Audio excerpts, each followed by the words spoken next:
Today, we're taking a closer look at a winner of one of our recent comparisons, the Volvo XC40 Twin Recharge Pure Electric.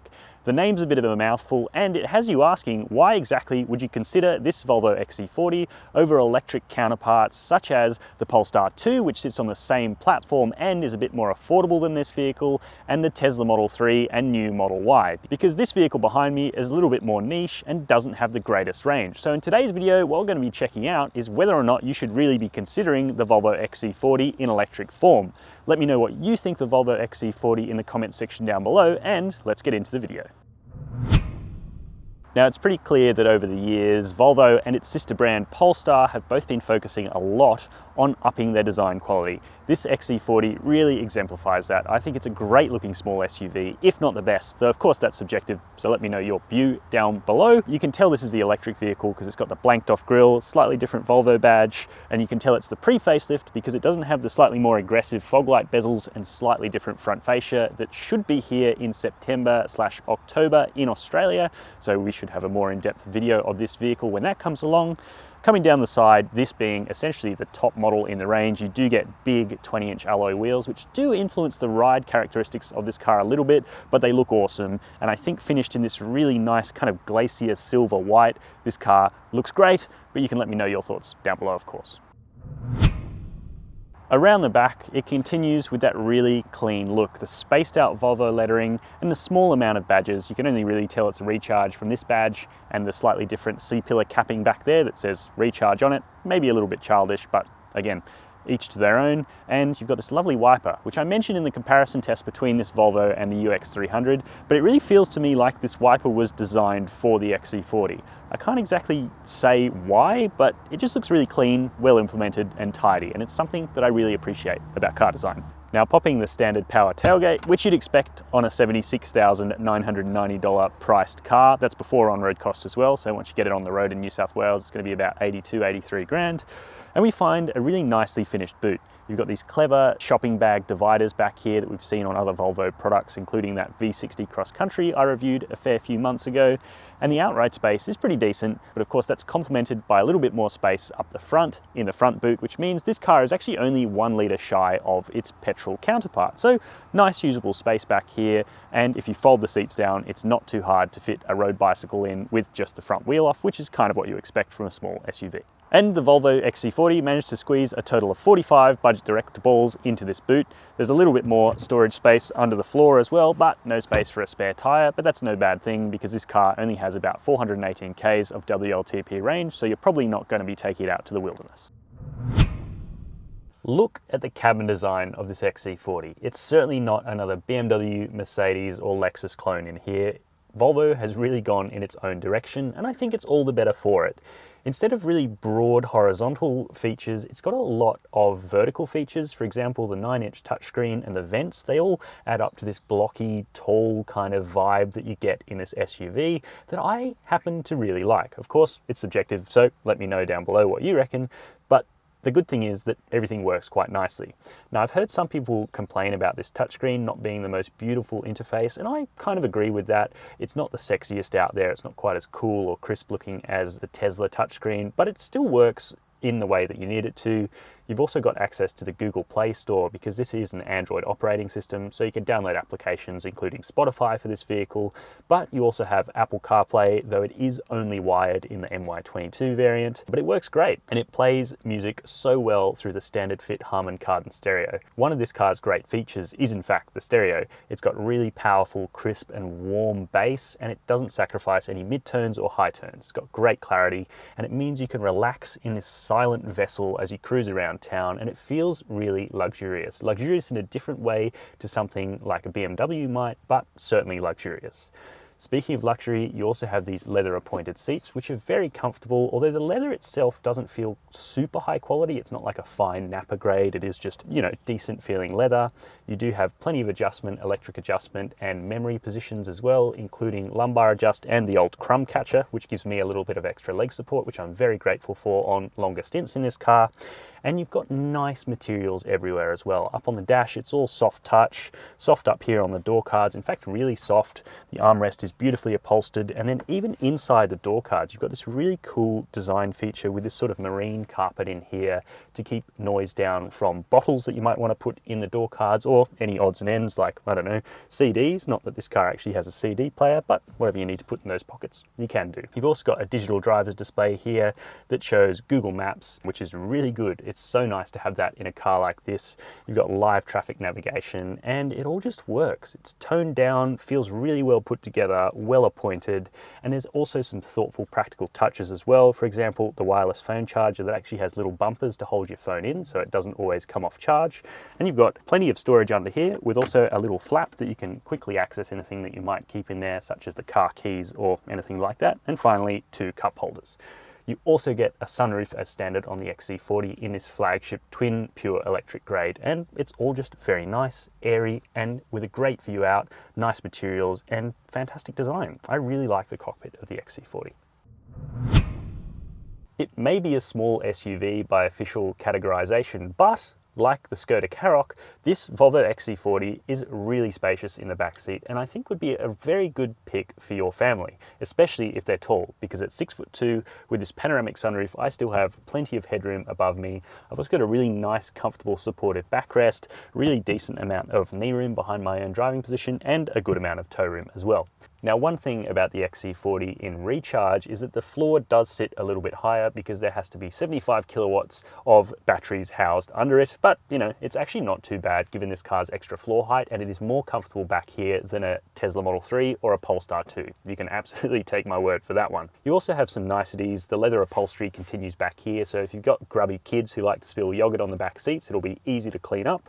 The seats are also heated on both outboard settings, and you've got really nice air vents here that look really quite high quality. They kind of look like little jewels or gems or something. Very nice indeed. The soft touch materials continue back here. You've got even more of that marine carpet to stop anything rattling about in the door cards, and you've got a nice little flip down armrest with 2.5 cup holders, and it just feels really well thought out in the back of this XC40, and as I mentioned at the top, a perfect space for a family of 4. The rated WLTP consumption for the twin motor XC40 Recharge is 418 kilometers. That relies on the driver getting 18 kilowatt hours per 100 kilometers in terms of efficiency from this 75 kilowatt hour lithium ion battery. In the real world, we did see 18 kilowatt hours per 100 Ks in urban testing, but with a bit more of a mix here in Australia, it's a little bit hillier and speeds are a bit faster than they might be in the WLTP test. That equates to a range of about 350 to 375 kilometers in the real world. As for servicing, Volvo includes 3 years and 100,000 kilometers of free maintenance with the XC40, which is a really nice little touch. And as an interesting fact, Volvo has actually calculated the difference in CO2 between owning an electric car charged on renewable energy and owning a petrol car over a usual 15-year lifespan. The number is 27 tons of CO2 for this electric vehicle behind me, where it's 59 tons of CO2 for a petrol car driven the same distance. Nice, interesting factoid for you there. As for insurance, the median budget direct customer paid $1,070 to comprehensively insure their new Volvo XC40.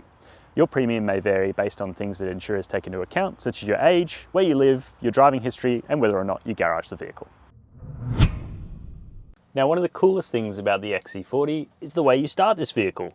There's no start button. All you do is jump in the driver's seat, put your seatbelt on, pull the gear stick back into drive, and off you go. I think that's actually a really cool little difference about this electric vehicle that makes it feel a bit more futuristic than the petrol counterparts that otherwise get a very similar interior. And the great thing is that that's going to be the same case on the slightly more affordable single motor vehicle, as well as this $76,990 twin motor XC40. The other thing worth mentioning straight off the bat is the one pedal braking system in the Volvo XC40. I love it, actually. I find it to be really user-friendly, really intuitive. Yes, it does require a little bit more throttle control, but once you get your head wrapped around it, it feels luxurious to be able to drive with one pedal and start the car and stop the car without pressing any buttons. And I think that's just kind of cool. So we've spent a little bit of time in Volvo XC40s with this electric system before at chasing cars and other vehicles that sit on the same CMA platform. And we've always felt pretty good things, but I haven't spent a huge amount of time in the XC40 personally because my last turn in it was for a comparison test with that UX300E that you might have caught on the channel a couple of months back. And the nature of comparison tests is that although you can really dial down each car's individual traits, sometimes you don't get to live with a car and really experience the benefits and the surprise and delight features that they have on offer. And that's certainly the case with the XC40, because living with it for a week, I have really come to enjoy the way this thing works. It's got a great turn of speed. The ride is actually much better if you let a couple of PSI down from the recommended pressures. Yes, that's probably going to affect range, but honestly for me, driving around town, it's made a huge difference, and it's a very easy car to park and live with owing to its pretty easy to understand proportions. It's nice and blocky and easy to thread through city streets. Now let's cover off first what's under the bonnet, or rather next to the wheels, because there are 2 electric motors in this vehicle. Total outputs are 300 kilowatts of power and 660 newton meters of torque. Now that's a lot. The claimed 0 to 100 km/h sprint for this car is 4.9 seconds, really rapid for a small SUV. And in independent testing, we managed to get that down to 4.64 seconds. And the way this thing launches is really quite impressive. And I guess that's the great thing about twin motor electric vehicles. They are simply fast. But as fast as this Volvo is, it doesn't come with all the compromises that you might expect from a performance SUV. There's no loud noises, there's no having to wait for engines to warm up, more stringent service intervals or anything like that, because it's an EV, it just works. You've also got that all-wheel drive traction. The motors are 50-50, so the same power and torque front and rear, and that just means it drives very neutrally when you get on power through a corner. It doesn't do any sort of crazy rear end antics. This car, certainly not quite as much as the Polestar 2, even though that vehicle has the same pair of electric motors. It just feels a little bit more twitchy, a little bit sharper on the front end, but the Volvo XC40 is not about that. It's about being a really easy to live with everyday SUV.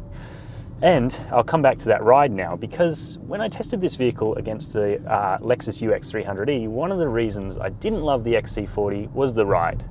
And I think a lot of that actually comes down to tyre pressures. Now, at Chasing Cars, we always check the tyre pressures of these cars when we pick them up, and the placard pressures for this XC40 are 41 PSI.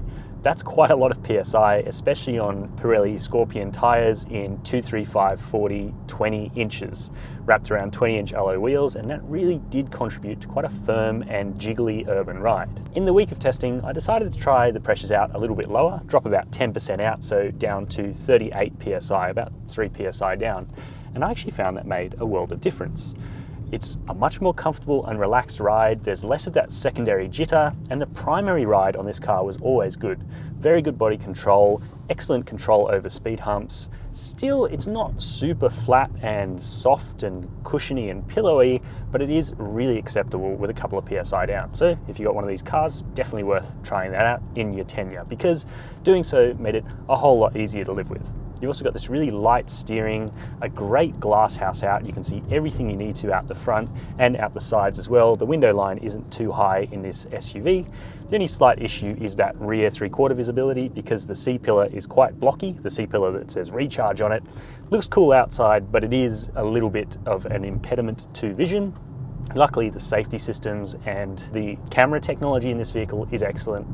You've got a really crisp 360-degree camera. You've got all the safety systems you expect in a car like this as well. Unlike the Polestar 2, for example, you don't have to option the safety stuff in packages. This car comes with it all as standard. That means front AEB, low-speed rear AEB, blind spot monitoring, adaptive cruise control with lane keep assist, highway travel assist. Well, Volvo calls it pilot assist. That combines the adaptive cruise control and lane trace assist to make highway driving super easy.